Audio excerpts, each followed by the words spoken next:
This award, this is not for me. Organizers all over the country, the activists, the civil rights, the struggling parents, the families, the teachers, the students that are realizing that a system built to divide, impoverish, and destroy us cannot stand if we do. All right? It's kind of basic mathematics. If you hear me, could you feel me, could you free me? Wonder if I made a difference or made a difference. Bump that, we are the difference. We ain't got no code to decipher. Brother, I would never call you trife. You my brother, though they knife and fork our meals, then cop the silly feels. Yep, it's slimy, kinda grimy, miscalculated the timing. But you can plagiarize something in disguise and think we have no eyes to see something real as we. This is seriously who we be. See, this here is true indeed, the real deal, thoroughbred, like collard greens and cornbread. Can't recite what's never said, purpose keeps us fed. Real man, this is grand A, hope fed. But still, you are my brother, above you there's no other. Blood or something other, more like what the blood covers. Man, no matter what they say, we good over this way. This is positivity in the making, helping brothers to break through. Without breaking, without breaking, without breaking, without breaking.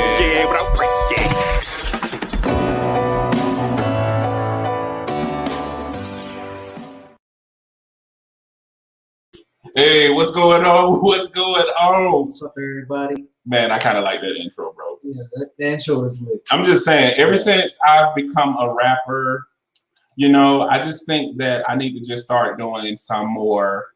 I need to start touring. I really feel like I need to start touring.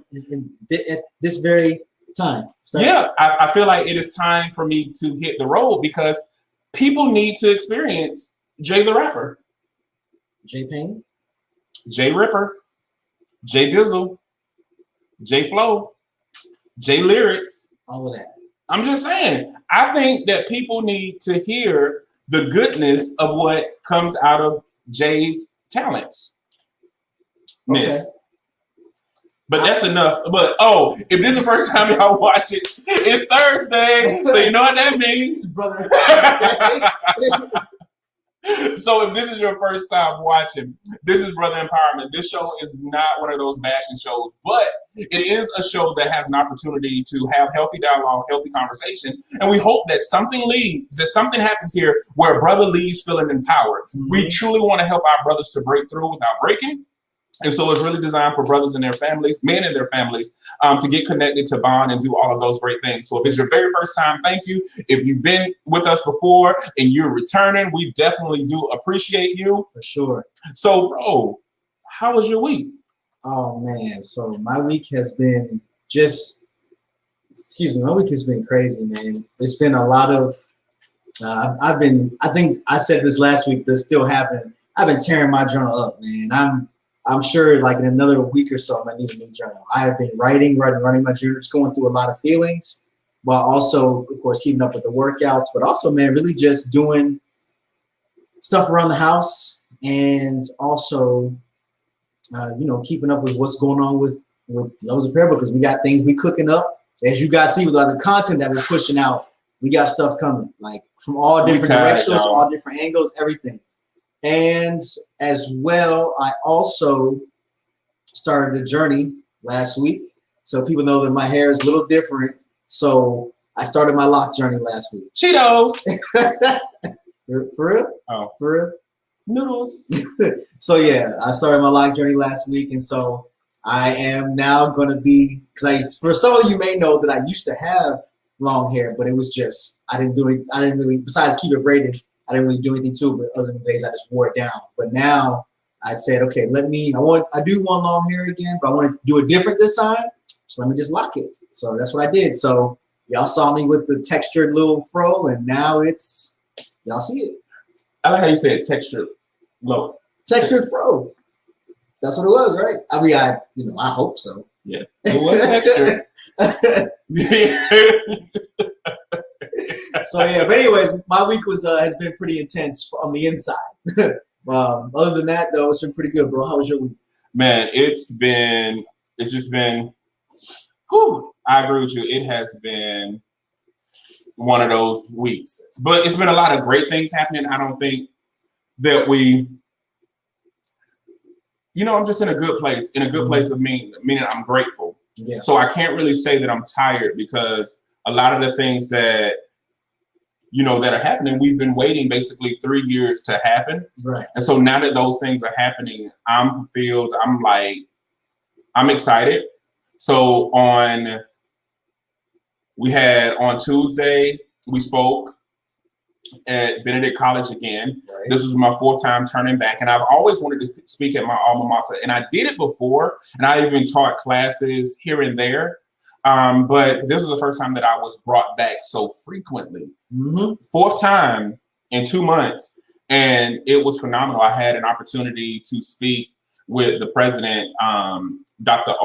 Rosalind Artis. She's actually the first, the first Black and the first Black female and the first female president that we've had at our HBCU. Mm-hmm. And so she's doing big things. And I was just honored to be in her presence and honored to see so many people that you give back to, mm-hmm. that have given us, like Benedict has done so much for me. Like it is my foundation. And I always tell people that like what I learned at Benedict, I use to this day, but also hearing some of the students who've attended the other workshops mm-hmm. come back and say what resonated with them. And one of them said the one thing that resonated with them was that imperfection only exists when making a comparison. Right. Before I made a comparison, I was perfect. Mm-hmm. And so and she said, when I looked at that word, it was, I'm perfect. And so I said, oh, she got it. Mm-hmm. And so it was definitely dope there.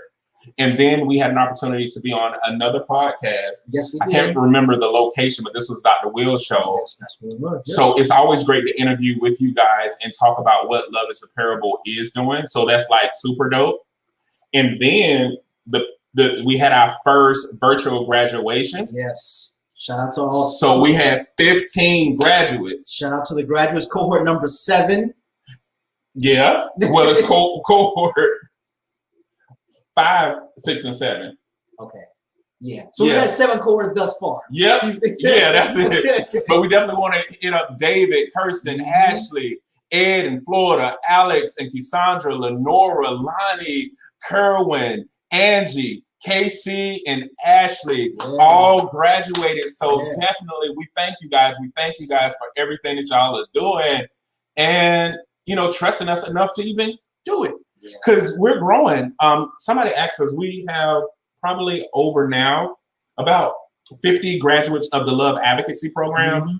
We are in the hundreds with the implicit bias workshops now. Mm-hmm. So like we've lost count of how many they are. I'm gonna have to go back and get the stats for the implicit bias workshops. So we're doing a lot of great things, bro. Yeah, we said we cooking like hard. Yep. Cooking. So let's do it. We gotta recognize who's all here. Let's see who we have. So I'm gonna take it from the top. We have Amy Boyce. Hey, Amy. Hey, Amy. We have Kimberly. It's Kim Rawls. Excuse me.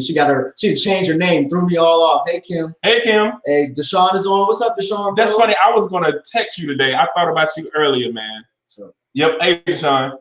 Joy is on. Hey, Joy. Let's see. We got Ricky is on. What's up, Ricky, man? Rick Owen is on. What's up, Rick? She's about to look Cordell with his head. Oh, appreciate that. Let's see. We got Lauren K. Jones Palmer. What's up, Lauren, aka Kim? What's going on? We got Adrian Ragnos on. What's up, Adrian? Family. What's going on? We got Patricia Moses on. Yep. Hey, Patricia. And we got Jack Wilkerson's on. What's up, Jack? And we got Bruce Leroy Jenkins. What's up, Bruce? What's going on, Bruce? We got Sean over in YouTube. What's going on, Sean? That's right. Yep, and he said, what's up? Yep. See, Joy is going to buy my single on cassette tape. Oh, yeah, we're going to have some support. Have some support. That I do know. It's going to be old school, too. It's going to be like the old cassette tape with paper in the hole with a little bit of tape over it. So you know it's original. It's original, freshly recorded. That's how we doing it now.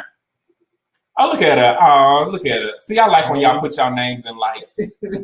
So we're going to finish the conversation. Y'all, we were so busy. We didn't put We didn't put the thing out to get what you guys were talking about. Yeah, so I definitely apologize for that because I definitely forgot about the topic post today. But we got a backlog, so we got y'all covered. I ain't even mad. Man, I ain't even mad because I'm so tired. I was like, don't even worry about it. We good. We good over this way. Yeah. Let's see. Okay. So a few things that we definitely want to talk about. For one, election is still going on. And if you're in North Carolina, you know that early voting is taking place right now. Mm-hmm. And right now we have about 2.4 million people that are registered, that have casted their ballots. But we only have about 33% that have turned them in. So if you got those ballots, those paper ballots somewhere, you registered to vote somewhere, go ahead and vote. Yep. Go ahead and vote, y'all. Go ahead and vote. I know for those who are in the Wake County area, there have been some polling stations that have low to none. I know that in some groups they were saying that Wake Tech South has low turnout, but has a lot of people, so you're in and out. I went to the Fuquay location. I was in at 10:02, out by like 10:13. Mm-hmm.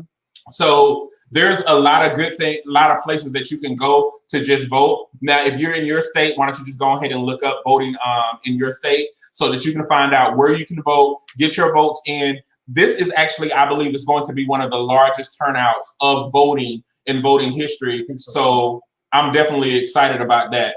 Now, let me see. Jack said UNC Charlotte, and Charlotte that's another voting place that has a low turnout, but actually has a lot of, okay. So you can take advantage of that as well, guys, if you're in the Charlotte area. So guys, if you're in different areas and you want to put the information out there, Ricky already put some of the information in the comments. So be sure to check that out so you can find out what you can do in your area to be empowered.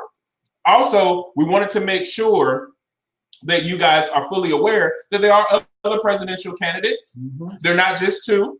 So we definitely put that in the topics as well, so you can take advantage and learn a little bit more and exercise your vote. Let me see. Steven said he waited 1.5 hours in Cary. Good Lord. Jay, don't do that. Yeah, that's rough. I thought it was going to be rough where I live, but I went the early voting. One of the early voting places where I lived was 5 minutes away, and there was virtually nobody in there. Or maybe I missed a rush. I don't know. But I was out in about 3 minutes. And I was very, very happy with that because I was dreading that experience. Even though at the place where I worked, they allot you 3 hours to go and vote. Because I guess they already know that in some places it's terrible. Well, the one thing I do like about Wake County, at least you can go anywhere. Mm-hmm. So if you ain't like it, I actually join different groups and be like, which one is going on? Yeah. And when I found out the one that was nearest to my home didn't have anybody, so I was like, let me go there and check it out. Okay, Ricky gave clarification, said the above link tells you live wait times in Wake County. So that's pretty dope. Thank you. Appreciate that, bro. Guys, we might as well go ahead and let y'all know Ricky will be joining the Love and Parable team. We're going to keep voter education alive, not just when it's time for presidential voting. We actually want you to be empowered and know a lot about your voting, because actually the local votes are more important actually than the presidential one. So we want to make sure that we're empowering you. And Ricky Phillips will be coming on the team as our voter education consultant. And so just know that in the next couple of months, you probably will be seeing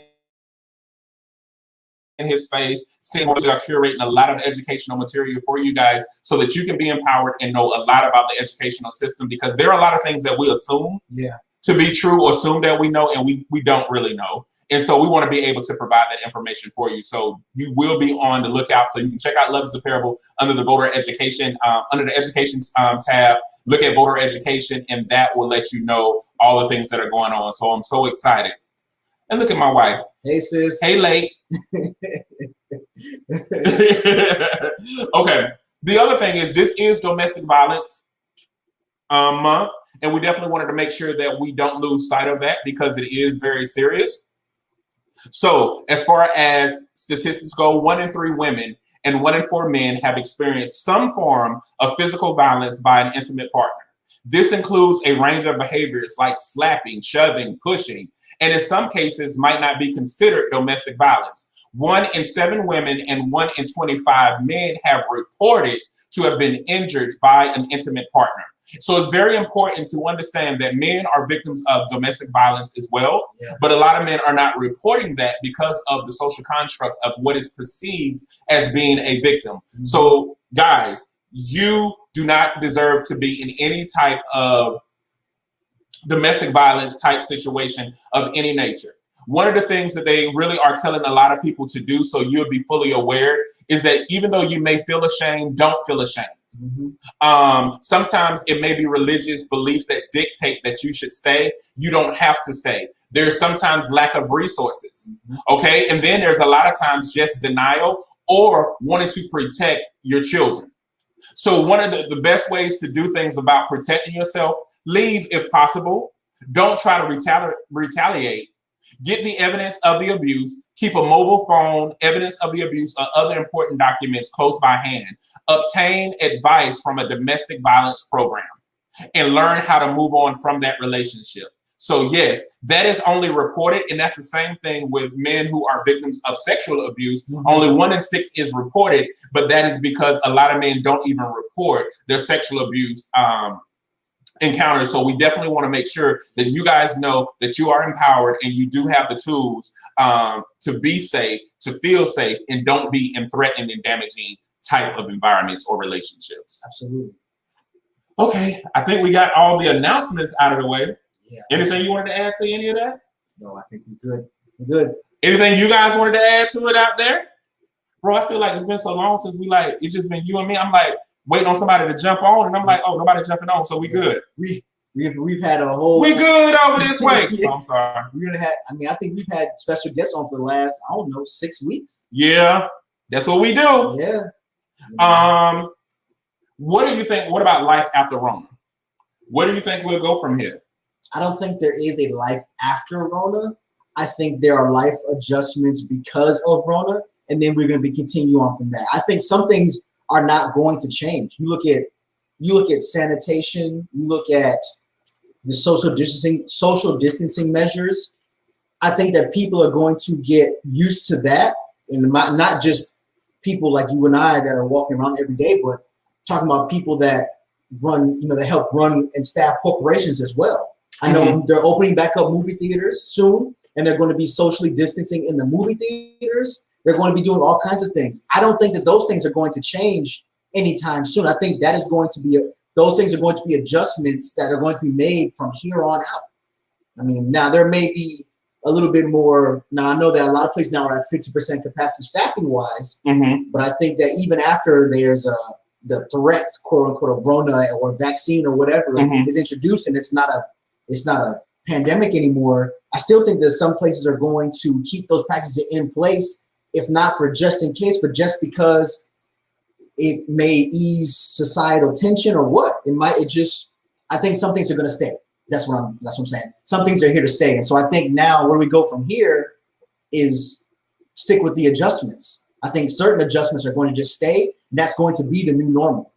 Social distancing in grocery stores, the seating arrangements, the sanitation of, I'm not saying maybe not wearing masks, but having hand sanitizer readily available all over the place. I think those things are now going to be the new norm, and they're going to stay.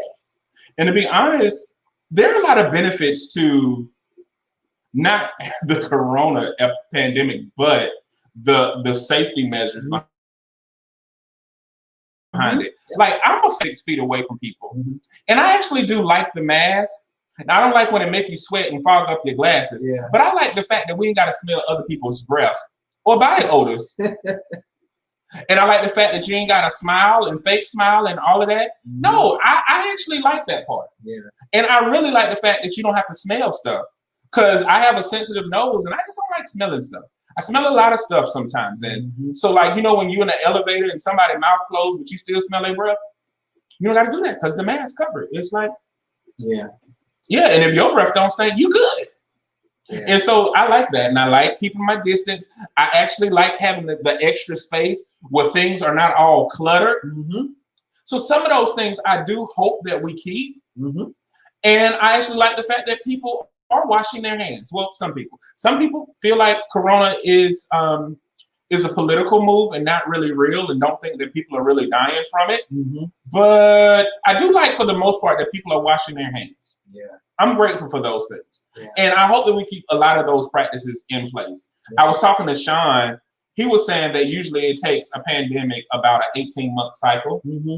So he's thinking about 18 months. Well, after this year, probably 6 months into next year, we'll probably be in what will be considered the new normal. Mm-hmm. But I do hope that we take some of these practices seriously, like, the cleanliness, and the distancing. I think that this forces people to communicate more intentionally, and I'm actually grateful for those things. Yeah.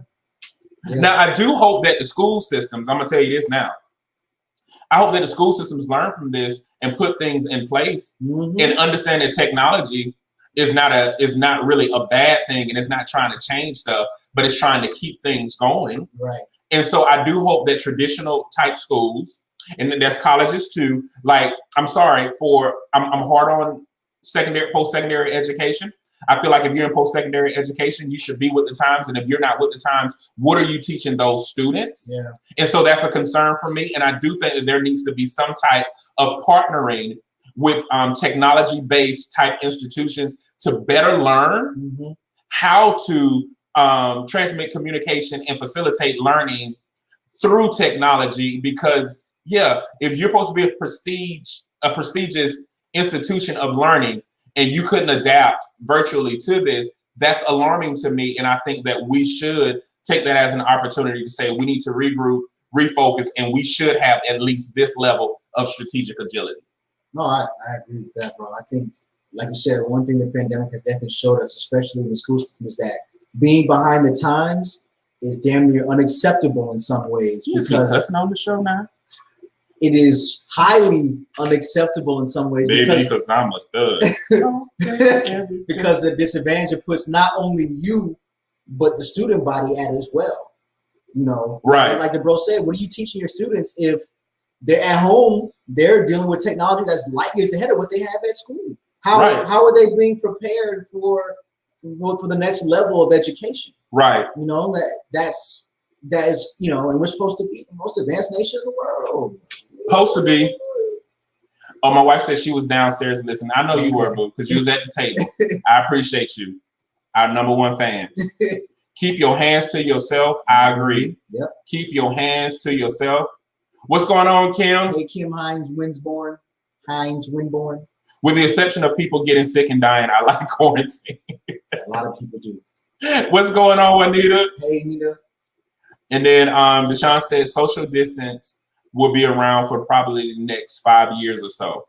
And I'm grateful. Maybe. Superman. What's up, Kerwin, bro? Oh, guys, if you haven't been following him, he just did another documentary. Yep. This guy's resume is so powerful. I was talking to him earlier today, man. Kerwin is doing big things in just 2 years. Like, when you talk about being around people that inspire you, that joker inspires me to be, I'm like, what I need to do. And a lot of times I green light on at the same time, and I'd be like, this joker here, how you do that? And then he called me somebody, I'm in the gym. I'm like, how you in the gym, but you was on the computer? I don't know how he doing it, man. He just did a whole documentary while at the gym and sending off grant proposals. Yeah. We're not gonna call it a resume anymore, Kerwin, bro. We just gonna call it legacy. We just gonna call it just putting something else on the legacy. That's It's like, man, it's like you probably gonna have an IMDb. Oh yeah. You're gonna have your own page. Yep. Just off of what you're doing in the news. Yeah. Next thing you know, he gonna be in movies or television series. And you better act like you know somebody, because we gonna be there. We gonna be your bouncer. Let's see. Joy said, weren't the Chinese wearing masks pre-pandemic to reduce the spread of disease? Yep. I like the mask. It's an accessory for me now. Yeah, no, she's right. She's right, and that is due to, of course, some environmental issues as well as overpopulation and some of the stuff that goes along with that. But yeah, she's right that in parts of China they do wear masks on a regular basis. Here you go, bro. I think my wife should chime in on this one. Being brutally honest in your relationship. And being brutally honest in your relationship. Let's go with that one first. Now, when it comes to brutally honest, I'm just okay. I used to think it was a thing when I was younger, of course, but now I'm just thinking is being brutally honest and being honest to me is just the same thing. I mean, because if you are acquainted with the truth and are always wanting and not only wanting but requiring honesty from the people that you're connected to, there shouldn't be anything really brutal about their honesty. Because if the truth is the truth, and if you are already acquainted with the truth, a lot of times you should already know anyway. Yeah. So I don't know. Brutally honest to me is it stopped being a thing for me kind of years ago. You know, it's just honesty and transparency in the relationship, and that relationship, whether it's romantic, platonic, you know, either any or either. Well, I think we kind of look at variations. Now, I believe truth is truth, Mm-hmm. and I think that we can tell the truth about certain things, and then there's omission. Mm-hmm. There's omission of truth, and I think that we weaponize truth Mm-hmm. versus living in truth. Mm-hmm. We use truth only when we try to hurt people's feelings or when we get mad or when we get angry, for the most part, because a lot of people don't know how to be true because they don't even know how to be themselves. We're used to masking Mm-hmm. a lot of stuff. Before I get into much of that, let me see. Deshaun said they were and people had an issue with it. Yeah, they were in masks. My wife like, yep, see? Okay, Jack said there's a slight difference. Brutal honesty sometimes doesn't take into account that not everything has to be said. Mm-hmm. Okay. Brutality is the way you deliver the honesty. And you can be brutally honest and not be rude.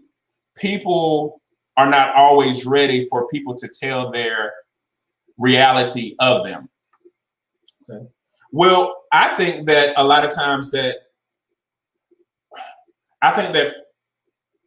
brutally honest, being brutally honest, is also based on the ability that one can receive information. Mm-hmm. Like some people can't handle truth. So there's like a good example, there is no way to tell somebody they breath stink other than they breath stink. Yeah. Because if you say, do you want mint? They be like, no, I don't want any mint. But, well, you need this mint. Why do I need this mint? Because your breath doesn't smell fresh. Or you might say your breath is offensive. Right. I mean, it's no way. And they're like, that was rude. No, it's rude for me to be in the presence of smelling your breath and you can taste that and you still talking to me. That's why I love masks, by the way. But still, that's another example. Or when you tell people like their delivery is poor, some people can't handle the fact that you are giving them information that will in turn hold them accountable. Because when you present truth, now they're held accountable for it, and they don't like being held accountable. And so then what they do is project on you. Well, you didn't have to say that to me that way. So that's what I'm saying. A lot of times it's just based on it. And so I'm big on reserving my energy and emotional and personal investment. If you're somebody that I can't be honest with, then I don't need to be around you. I was going to try to say it another way. But see, that's that brutally honest came in. It just stopped it. It was like, yeah, if I can't be honest with you, meaning if I can't tell you when your breath stank and you can't tell me when my breath stank, then we got a problem and we don't need to be around each other. Yeah. If I can't tell you when you're executing something poorly or you're putting yourself in harm's way or there may be something damaging that you have done and you can't do that to me, we don't really need to be in each other's space. And so the only honesty that we can say in that moment is that we're not good to be around each other. Yeah. Let's see what the people say. A mint doesn't cover that. That's just minty stank. See? You just so brutally honest. Yeah, Kim. There is truth and there are feelings. Sometimes it's the same. And we are in harmony, sometimes not. We are in chaos. Being truthful about how you feel will help you tell the difference. Ooh. Mm. You better drop that knowledge over there, Sean, in YouTube land. I don't think you have to be brutal in any honesty. However, we can't determine how a person receives it. Mm-hmm. Even a gentle delivery can be hard to hear and received as brutal. Exactly what the bro said. Come on, Oscar. Yep. You did that one. Yep.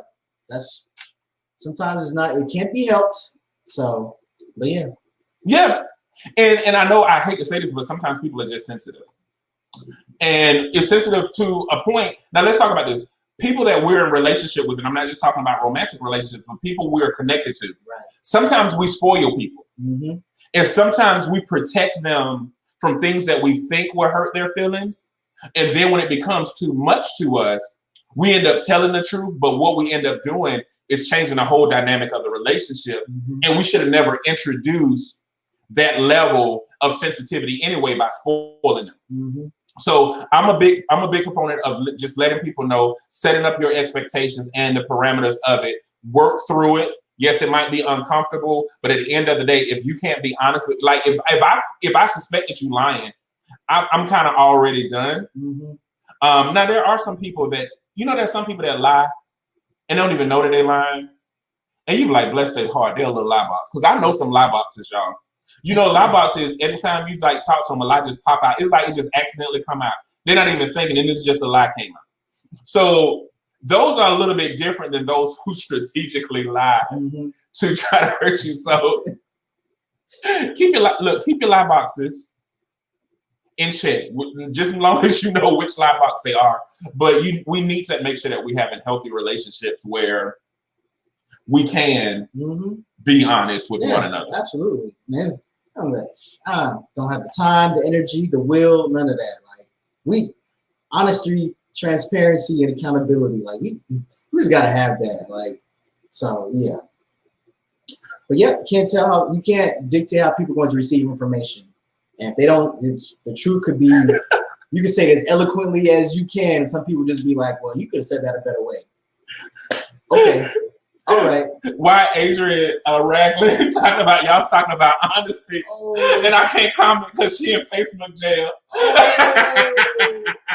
Now, for some reason, go to YouTube. You can comment at YouTube. For some reason, there have been a lot of people just boop, boop, boop, getting booked up, and I'm not gonna sing like Akon, but getting locked up. Let me out. You know what I mean? Like, man. So free all my people that's in Facebook jail right now. For real. Go to YouTube. If you can't comment on Facebook, go to YouTube. We there. I believe in waiting for the time and how to say the sensitive thing. She say discernment. Yeah, but I say, woo! Sometimes there is no good time. Right. Because sometimes it's so pressing, you be like, no, I just got to tell you. Yeah. And I'm finding that there have been times that I wasn't really sure how the outcome was going to be with certain individuals, but I ended up just, putting it out there because because at the end of the day, you don't know how that may positively help somebody or actually really save them. And we're thinking we're waiting on the right time. And I guess what stuck with me, I had a pastor that I was working for a long time ago. I was waiting for the right time to tell him some bad news, and he ended up finding out before me. And he said, the very thing that you was protecting me from, you exposed me to. And that always resonated with me. And so sometimes we might think a person can't handle it, and we're trying to find the right way to do it, but we might be putting them in more harm's way or more danger by us feeling what they can and cannot handle. You know what I mean? Yeah. So I get it, but it's almost like, ooh, it's a thin line, especially if you're not that good with it. Now, if you're good with it and you skilled, go for it. But kind of got to make sure you do assessment. What about assimilating at work? Some people feel like that's not, they don't know how to be genuinely them. So, I mean, if we're talking about the corporate environment, especially for, Black people, people of color, it can be a very predatory environment.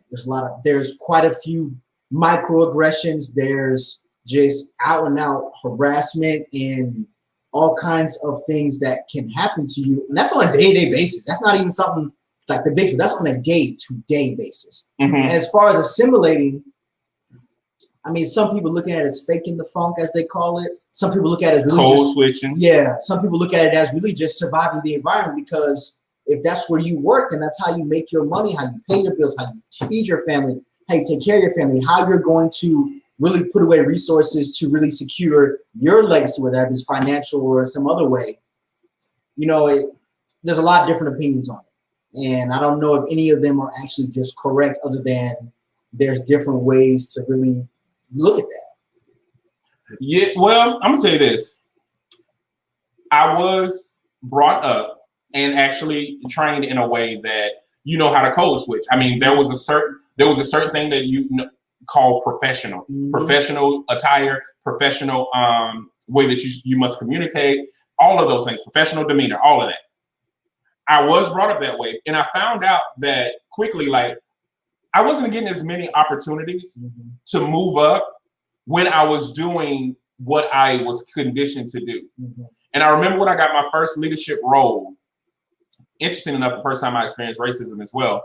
But when I got my first leadership role and I saw how some of my white counterparts conducted themselves and how they were just comfortable in their skin, I'm like, why am I? So I began to embrace me. And I think as I've gotten older, when I became an exec, by the time I became an exec for the last 5 years, I was just me.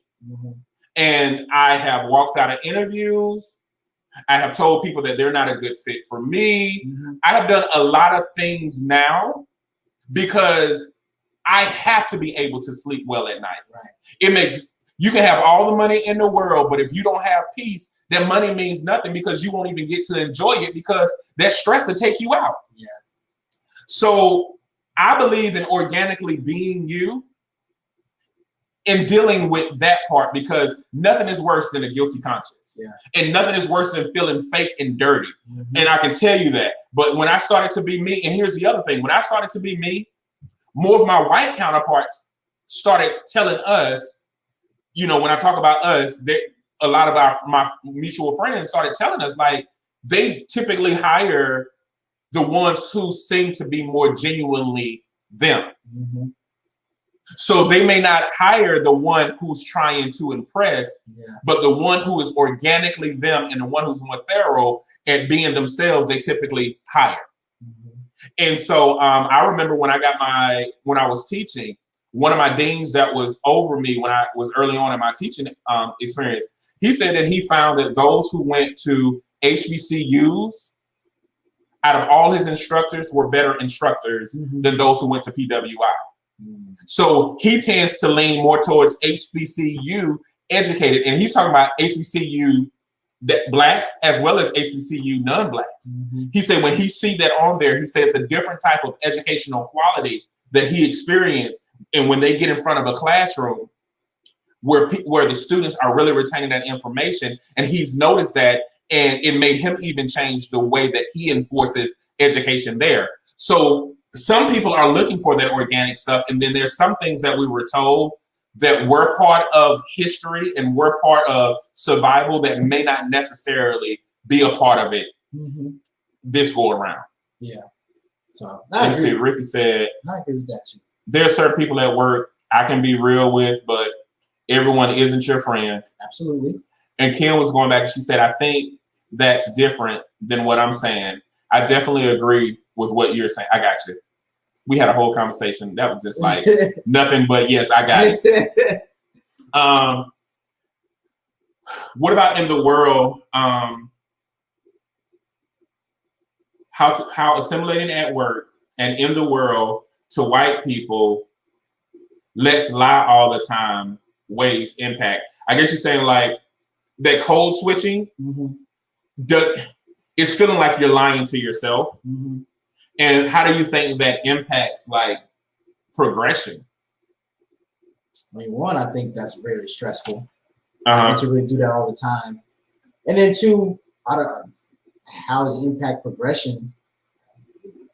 Well, it sounds like it would actually stifle progression, really. Just because, like you said, you're not being organically yourself, which means you're not even really talking in a way that's organically you.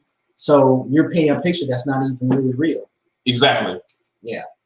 And I think that's part of my frustration as a whole. Like even as we're doing work with DEI, and some of us who are doing actual work with DEI have similar conversations. There's some people who are out there who are frustrating the progress or confusing the progress because they want to make it seem like, well, it's not really that bad, or I have to say this, the ones who, when you have people are saying, okay, what are ways that we can help non-white communities? And then you have the non-white saying, well, what about black on black crime? We got to take care of each other first. Like, yes, there are issues. There's a such thing that is called interracial issues. We get that.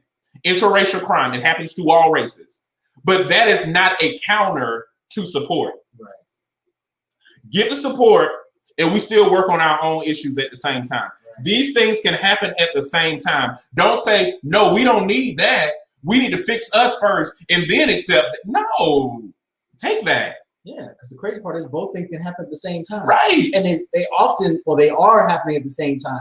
The same time that people are saying, hey, we need to stop this, racial violence. We're at the same time working and protesting violence within the community. It's been happening since that stuff has been happening, which is one of the reasons why if you're not really on the ground or looking at the communities that you're shaking your finger at, you don't really know.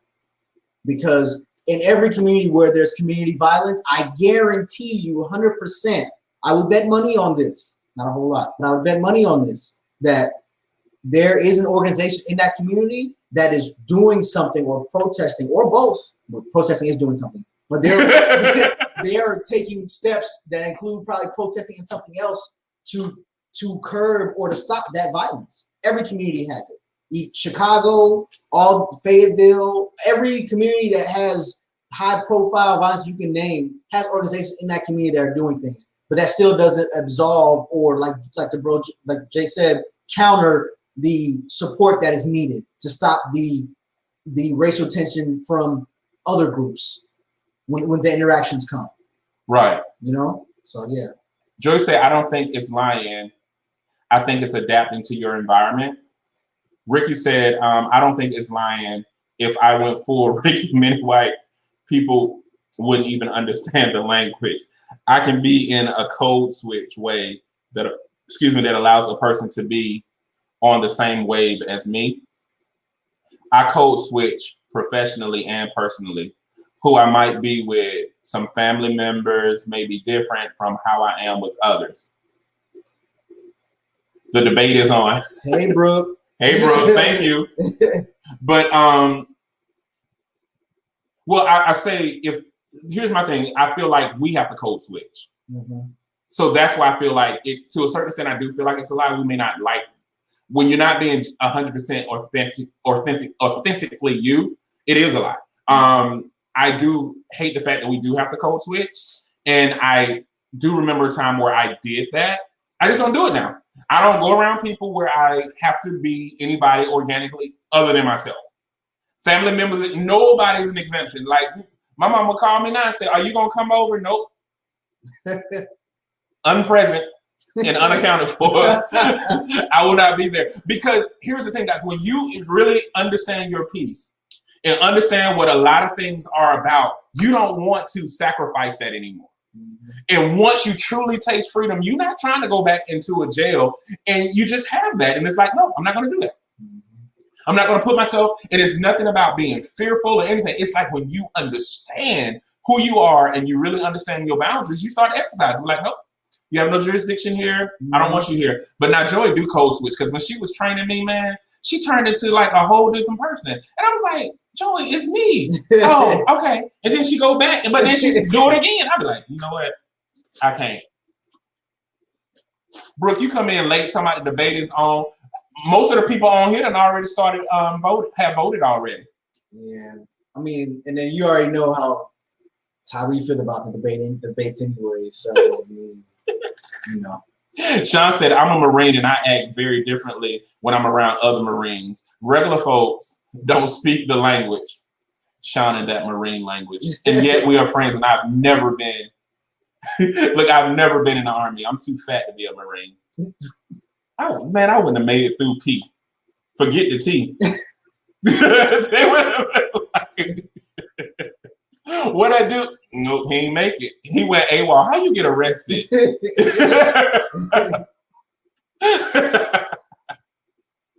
I gotta wait to give the Chicos for work.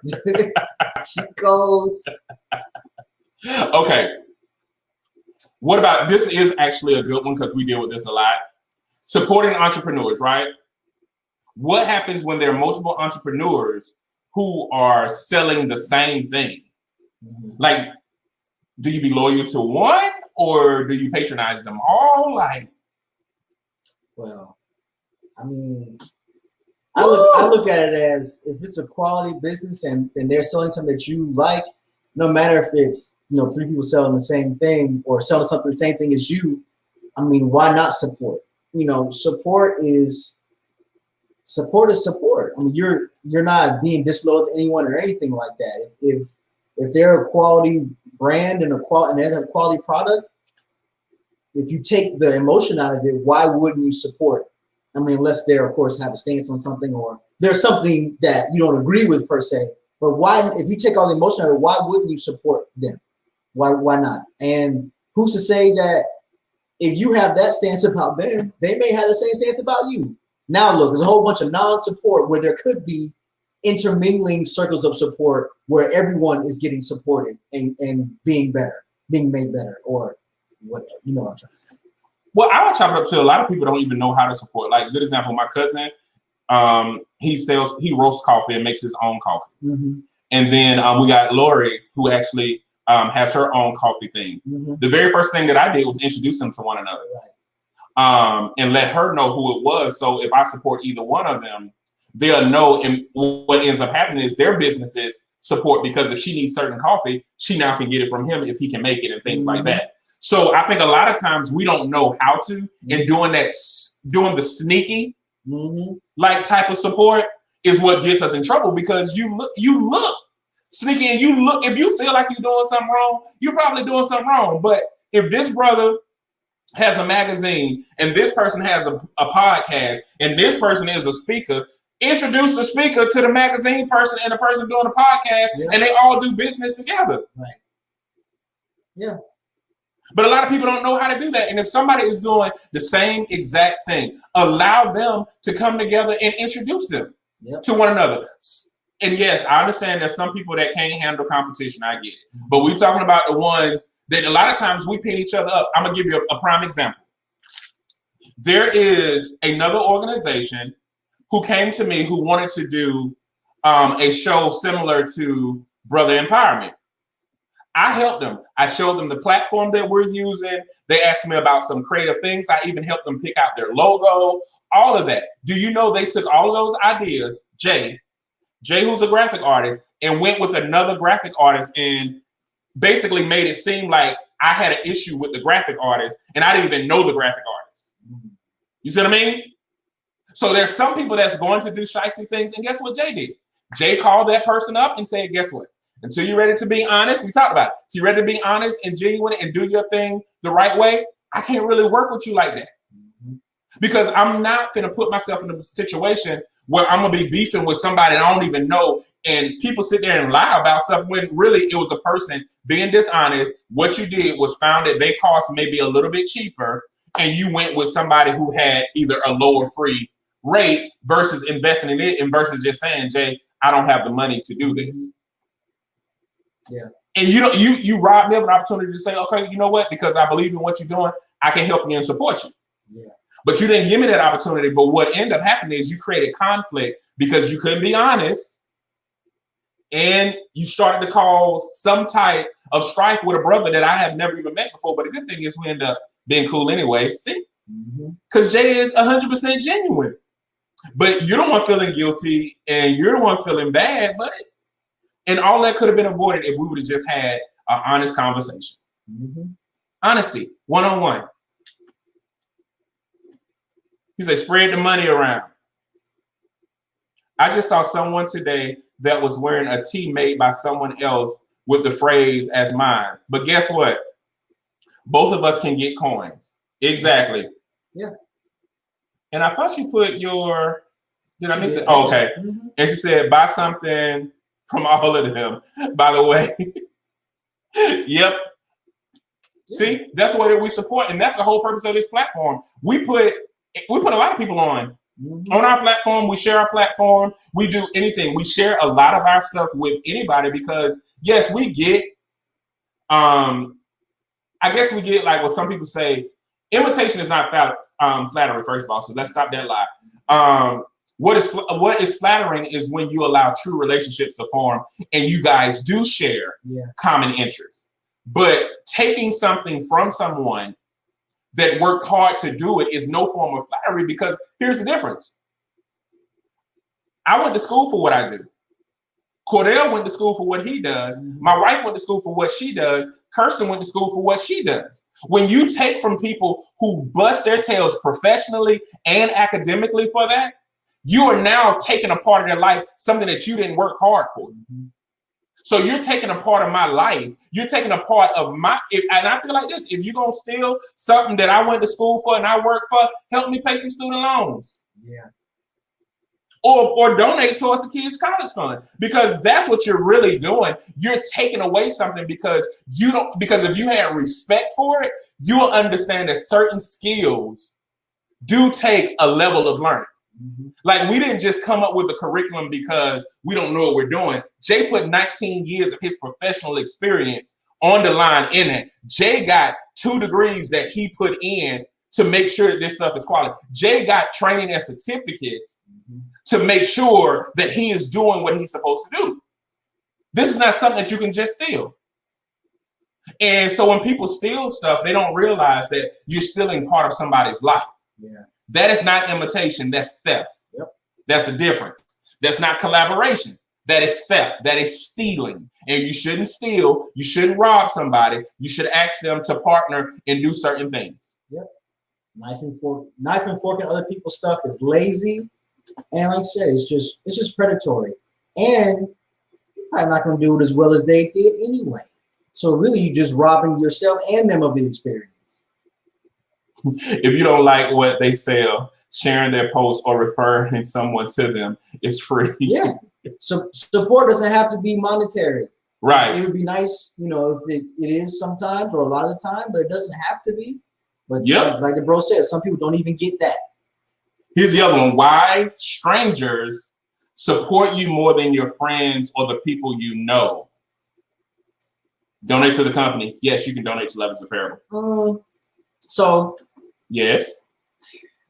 Why strangers support you more than friends and people you know? So again, this goes to what we talking about when we say support, because when some people say my friends don't support me the way strangers do, what they really mean is my friends don't give me money or purchase my products like the way the strangers do.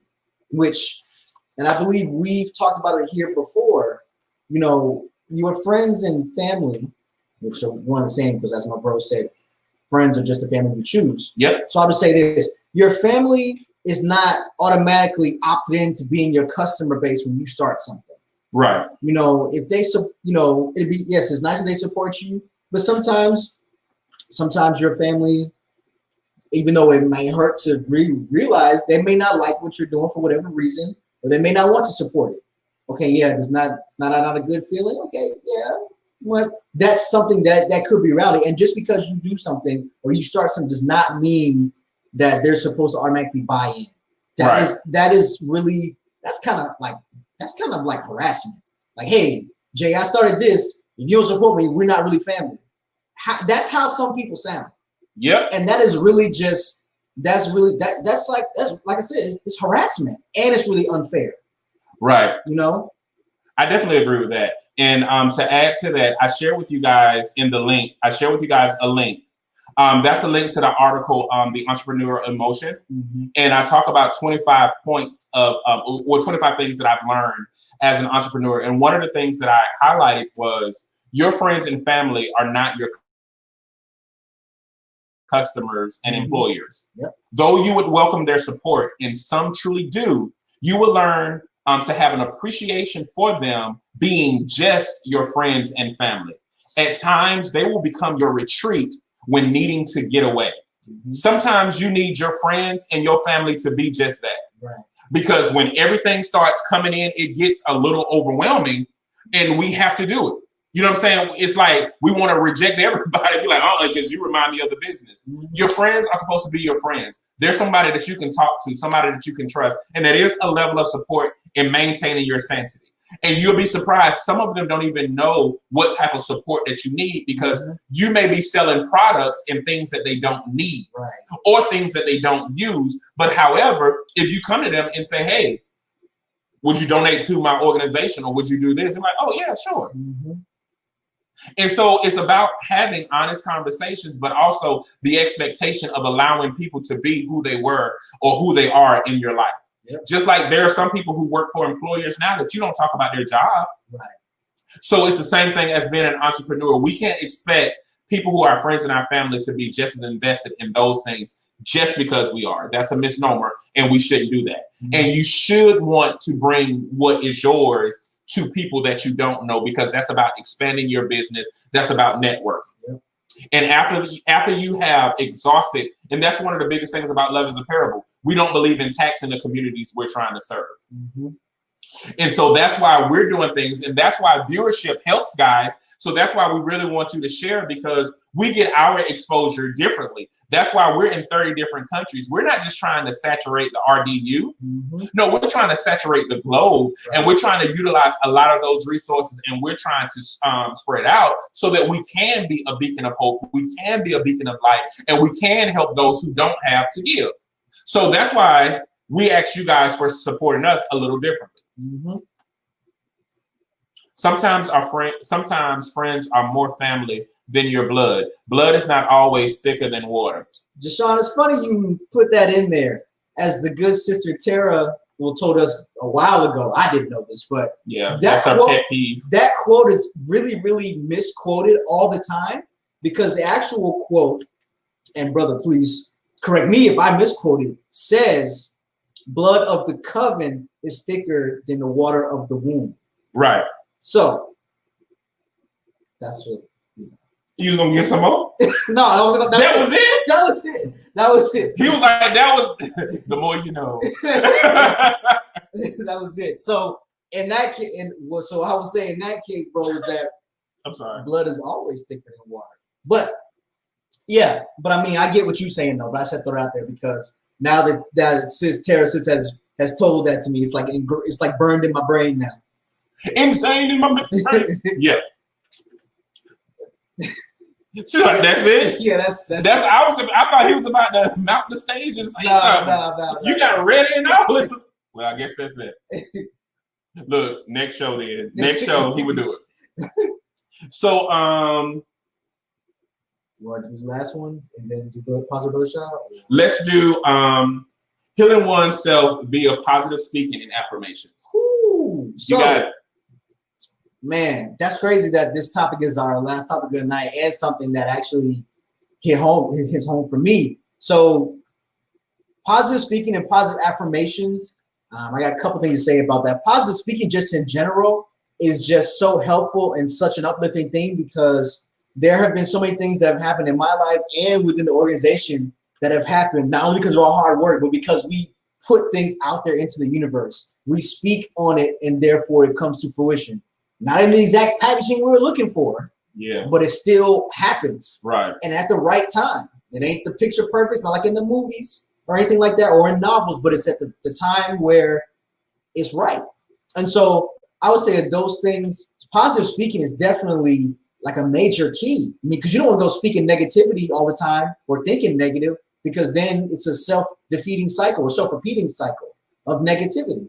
As far as positive affirmations is something that I recently picked back up again. When I first started therapy years ago, been in therapy for about 3 years now.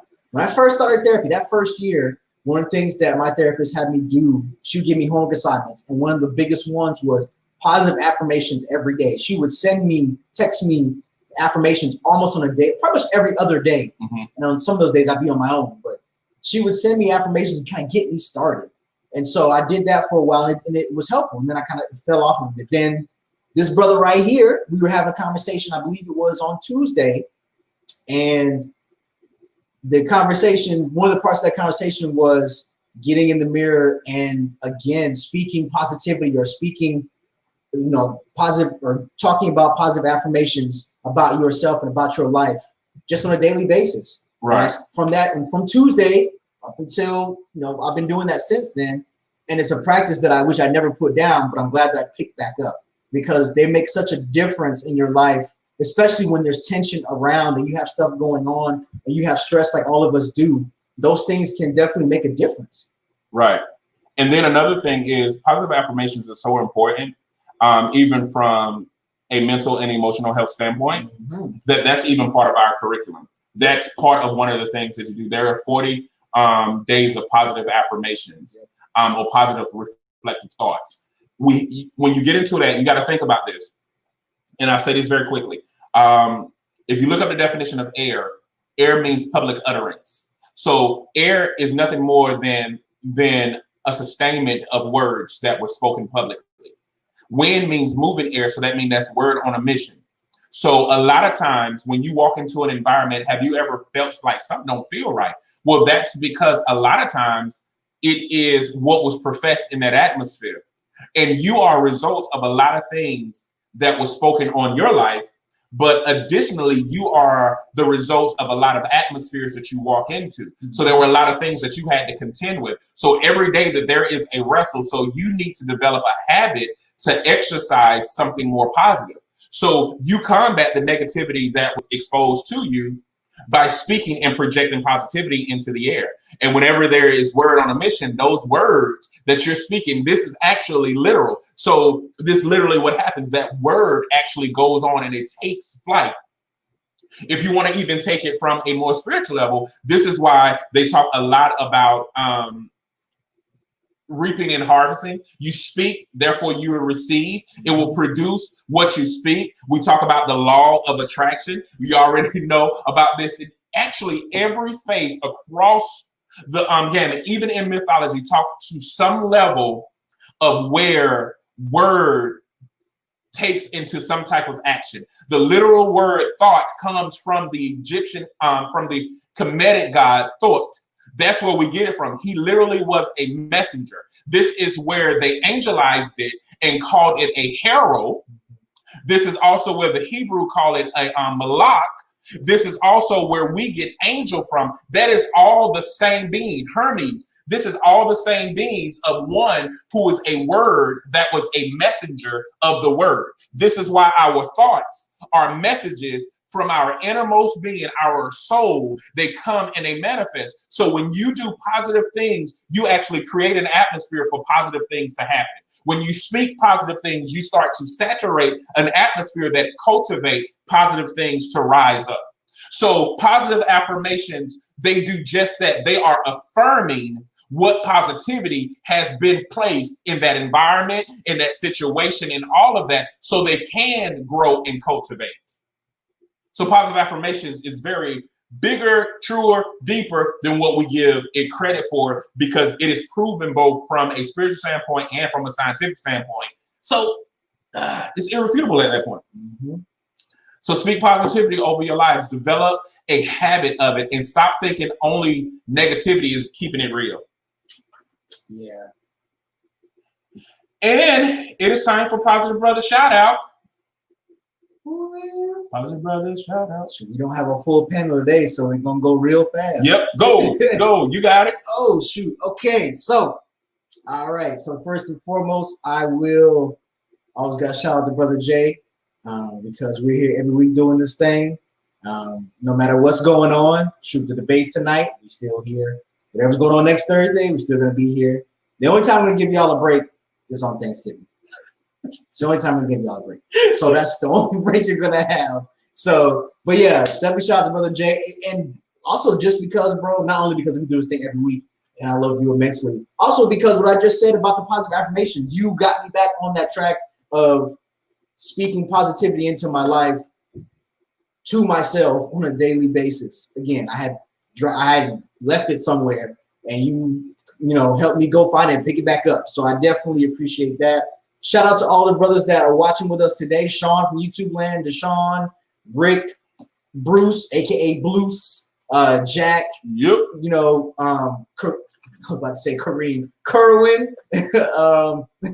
Everybody that's watching with us. And also shout out to the brothers that are, again, I've said this for the past couple weeks in a row. I'm gonna keep on saying it for at least the rest of the year.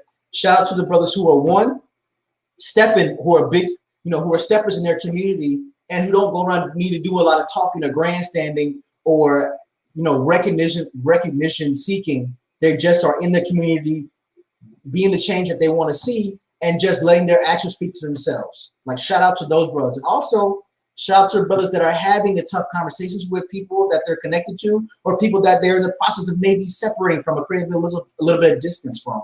Shout out to those brothers, because I know how hard that is from an experience standpoint. I know how hard that is, and how hard it is to separate from people who you have either an emotional attachment to, a physical attachment. This is an attachment in general, especially a long-standing one, because it can feel like you're pulling off a part of your skin or pulling off a finger or something like that. It can be excruciating. So shout out to y'all for doing that, because that is only going to not only prepare you for when you have to do it again, if that ever comes up, but also going to make you stronger, because you are prioritizing your personal peace and your emotional equilibrium, and you're going to be all the better for that, no matter how it feels right now. Well, I guess I didn't too much to say, because you covered it all. Yeah, so I definitely would be only echoing what he was saying, brothers. We definitely do appreciate you. And brothers, we actually are putting together some other things where brothers can actually meet and uplift one another, because there are a lot of things that our brothers are facing that we need a safe space to talk about, that sometimes this open forum is not quite it.